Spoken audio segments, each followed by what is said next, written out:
Okay, so guys, just a quick tutorial on the guarding and setting up a patrol. So firstly, what you need is you need an NFC device. The iTalk 200 NFC will basically have the following number. So that's an easy way to differentiate between the normal radios and the NFC radios. This is, for argument's sake, this is the iTalk 200 NFC. It will have the number 8657411. That's the first thing that you should check, that the radio has that number, and then you can basically use that for a patrol. The first thing we're going to get into is just the basic setup of guarding and a patrol. So that would be in this area here, what we call the guarding log. So you'll see when you open up guarding, you've got an options here for sites, tags, guards, shifts, and reports. Sites, that's obviously the site that you're creating. What you ideally do is you create a site and then you put a set of points into the site. You select a guard and then you create a shift for that guard. That's pretty much the full process, but I'll do it step by step with you guys. The first step is you need to set up the site itself. So what you actually do is you go to add site, you put in the name. For our purposes, I'll just call it test 1 and test 1, and you save it. That's pretty much as simple as it gets when it comes to setting up the site. The next option is the tags. Now these would be the black round tags or the white tag that you guys would have been supplied with. So to add a tag, so ideally what we're doing right now is we're adding the 3 tags that we have to that test site that we've created. So you just click add tag. So you'll see there's a name there. For our reference, I'm just going to call it point 1. The tag ID. When you click on the tag ID, what you then do is you take a radio and you scan the tag. And what will happen is, not an active patrol. That's exactly what it's going to say. But what it's also going to do, and I'm just waiting for it to appear, is it will appear in the dialog box. Just waiting for it to come through. Yes, that's perfect. So that is the identity of that specific tag. So ideally what you've done is you have set up that point with that tag number for the site test 1. So you'll see I selected test 1 as the site. I'm leaving it on patrol tag. There are other options which I will explain to you guys, but for a basic patrol, you only need to set up the patrol tag. I save it and you'll see what this has actually done is it's put that point 1. I've named that point 1 under that ID for test 1, which is now that point is part of that site. So you're going to do that for all the tags that you require for that specific site. So this is now I'm moving on to point 2. I scan the point. Not an active patrol. Right, the reason why it's actually saying that is because there's no active patrol set up for that particular tag. That's the reason why it says that. That's an easy idea to see whether the tag has actually been used elsewhere. Right, so then I do it. This is pretty much the third one. Not an active patrol. Right, test 1, patrol tag, and save it. So basically what I've done is I've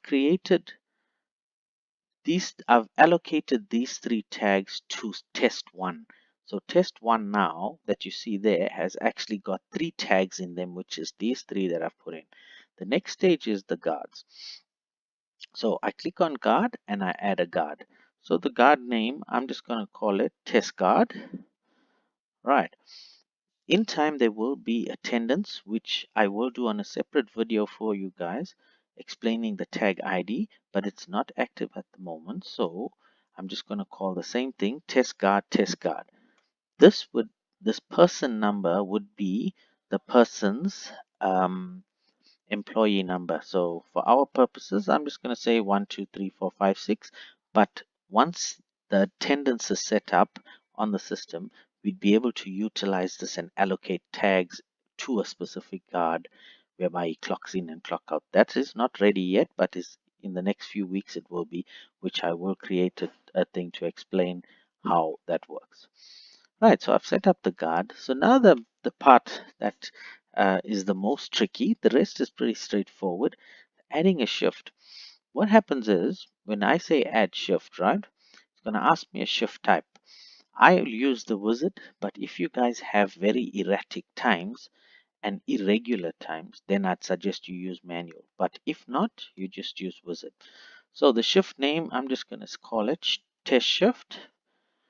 The site name is test 1.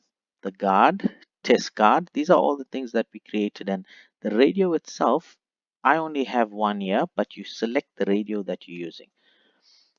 This emergency procedure, when the guy fails his patrol, whatever you'd like to pop up on the screen, this is where the emergency procedure is. For our purposes, I'm just going to say contact inspector. Right. The patrol not yet started notification. What this is, if I tick it, it'll tell me, it'll give me time in minutes. Right. So what basically this is that if the guard has not started his patrol within a specific time, then it must report to the control room. Not sure whether you guys want to use it, but you could. There's a lot of guys that would put, say, 10 minutes, you know, and that what would happen is if the guy hasn't hit any point within the first 10 minutes, it must notify the control room. So it's an early warning for the patrol not being done. Right, then I'll go next, right? This is a bit of a tricky part. So I need to explain to you guys how the patrol time works and how the rest time works. So the duration of the patrol is the patrol time. So if I give the guy 1 hour to do those 3 points, that is the patrol time. He must do it within an hour, right? So that explains what the patrol time is. So that is the time allocated for him to do all his points.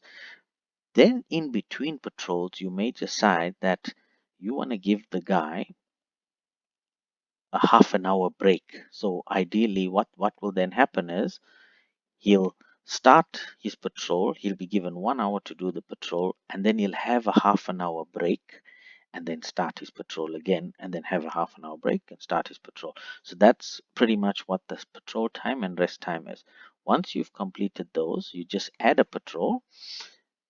Then depending on how his shift is, if it's 24 hours, you'd pretty much do it Monday to Sunday and you won't need to do anything else. If it's 6 to 6 for argument's sake, so he starts at 6 in the morning, 0600, and ends at 6 in the night. That is Monday 1800. That's exactly how you would have to do it if it is a 6 to 6 shift. You'd have to put Monday to Monday. Then you'd have to do Tuesday the same way, 0600 to Tuesday 18, and then you'd have to complete that whole cycle based on that. Now I want to save this and I want to show you guys that pretty much what that will do on the system is it'll start at 6 o'clock, it'll give him 1 hour patrol. At 7 o'clock the patrol will end. If he hasn't done it by that time, he's failed. If he's done it, he's passed already and the patrol has ended. But at 7 o'clock he'll have a half an hour break till 7:30. Then at 7:30 he'll start 1 hour till 8:30, and then have a 1 hour, half an hour break, and so on. So it will cycle, and I'll just to show you guys how it will cycle. I just did Monday and Tuesday, but you guys, when you're doing it, y'all would do it according to his patrol. Once I've saved it, so that shift is already ready. If I go into it, I just want to show you guys what the wizard has done. As you can see, if you look at the times, you will see that it's had that half an hour break, then 1 hour, then another half hour, then 1 hour, then half hour. That's pretty much what the wizard does in terms of the entire thing. The last part that you would require is the reporting. So this particular report, what it is it's an auto-generated report run every morning for the sites that you request for any amount of email addresses. So if for argument's sake, I want for test one daily, I want the report to come through, right? A detailed report. The exception report, what it is basically if a guy has done 95% of his patrols and you don't really want to see the report, you would actually uh, you can do the exception report and it won't show you because you've said if he's over 95%, you don't want to see the report. Most guys don't really go for it, so they prefer seeing the report regardless. The last part you'd need to do is you just need to type in the email, and then you just save it here at the bottom, and that sorts out the report. That report now for that radio will go through every day through to that particular email that you have selected. Um, that's the basic setup for the guarding patrol system. It gets more advanced when you start adding on emergency tags and with the new developments that's coming through on attendance. But for now, that is just the basic function, uh, that it can do. Uh, what it actually will now do is on that cycle that we've set up, it will tell the radio start patrol and it'll give him that 1 hour. And if he hasn't done it, it'll say end patrol. It will also end the patrol once he's finished his all of the points that he actually has had to do. But that's pretty much sums up the entire basic setup for guarding. As it gets more intricate, I will give you all separate videos explaining the attendance and the emergency point that's been recently put into the system. But that's pretty much how that works. I will arrange the rest of them as soon as they become available.